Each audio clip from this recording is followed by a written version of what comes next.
देश में 35 शहरों में बनेंगे मल्टी मॉडल लॉजिस्टिक पार्क। घटेगी माल ढुलाई की कीमत और समय, सस्ता होगा सामान, कम होगी महंगाई, बूस्ट होगा लॉजिस्टिक ट्रांसपोर्टेशन सेक्टर, व्यापारियों को तोहफा, युवाओं को मिलेगा रोजगार। नेशनल हाईवे, एक्सप्रेसवे, नए एयरपोर्ट और रेलवे नेटवर्क को बेहतर करने के साथ सरकार अब लॉजिस्टिक सेक्टर पर काम कर रही है। प्रधानमंत्री गति शक्ति राष्ट्रीय मास्टर प्लान के अंतर्गत सड़क परिवहन एवं राजमार्ग मंत्रालय देश में 35 मल्टी मॉडल लॉजिस्टिक पार्क्स बना रही है। सरकार मैन्युफैक्चरिंग फ्रेंडली इकोसिस्टम तैयार करना चाहती है, लेकिन ये लॉजिस्टिक पार्क के बिना संभव नहीं होगा और इसीलिए 2021 में सड़क परिवहन एवं राजमार्ग मंत्रालय समेत 16 मंत्रालयों को शामिल कर देश में मल्टी मोड कनेक्टिविटी में सुधार करने और देश भर में लास्ट माइल कनेक्टिविटी स्थापित करने का काम शुरू किया गया।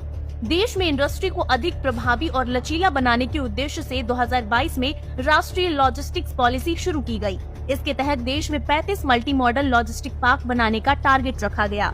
इस लिस्ट में जम्मू, सोलन, भटिंडा, दिल्ली, जयपुर, कोटा, इंदौर, भोपाल, राजकोट, नासिक, मुंबई, पुणे, पणजी, बेंगलुरु, कोयम्बटूर, कोचीन, चेन्नई, हैदराबाद, विशाखापट्टनम, रायपुर, कोलकाता, पटना और जोगीघोपा जैसे शहरों के नाम शामिल हैं। असम में गुवाहाटी के बाद जोगीघोपा में निर्माण कार्य शुरू हो चुका है।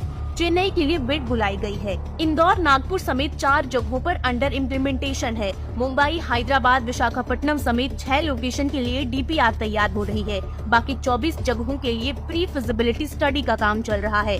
सरकार ने 2025 तक 15 मल्टी मॉडल लॉजिस्टिक पार्क तैयार करने का टारगेट रखा है। मल्टी मॉडल यानी कि ये logistic park national highway, expressway, airport, railway और वाटरवे से कनेक्ट होंगे।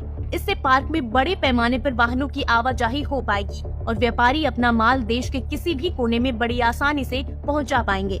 एक्सपोर्ट इंपोर्ट के लिए भी ये लॉजिस्टिक पार्क किसी वरदान से कम नहीं होंगे। अत्याधुनिक टेक्नोलॉजी की मदद से बन रहे इन पार्कों में वाहनों की मरम्मत से लेकर गैराज के साथ ही मजदूर, ड्राइवर्स के लिए रुकने के लिए होटल और ढाबे की सुविधा भी होगी। ये सभी पार्क PPP मॉडल पर बनाए जाने हैं। मल्टी मॉडल लॉजिस्टिक पार्क से माल ढुलाई के खर्च में कमी आएगी, जिसके कारण महंगाई पर भी लगाम लगेगी। मौजूदा समय में लॉजिस्टिक कॉस्ट करीब 14% आ रही है, लेकिन MMLP बनने के बाद ये लागत घटकर 8 से 9% तक आ सकती है। भारत में अभी ट्रक के जरिए ज्यादातर माल को बंदरगाहों तक पहुंचाया जाता है, क्योंकि भारत में लॉजिस्टिक नेटवर्क नहीं है। लेकिन सरकार डेडिकेटेड फ्रेट कॉरिडोर, भारतमाला परियोजना जैसे प्रोजेक्ट के जरिए एक सिस्टम तैयार कर रही है।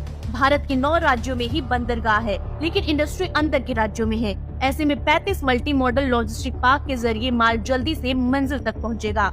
मेक इन इंडिया के कारण भारत अब धीरे धीरे वर्ल्ड फैक्ट्री बन रहा है, लेकिन लॉजिस्टिक नेटवर्क की कमी ने पैरों में बेड़ियां डाल रखी थी। लेकिन अब भारत उसे तोड़कर उड़ने को तैयार है।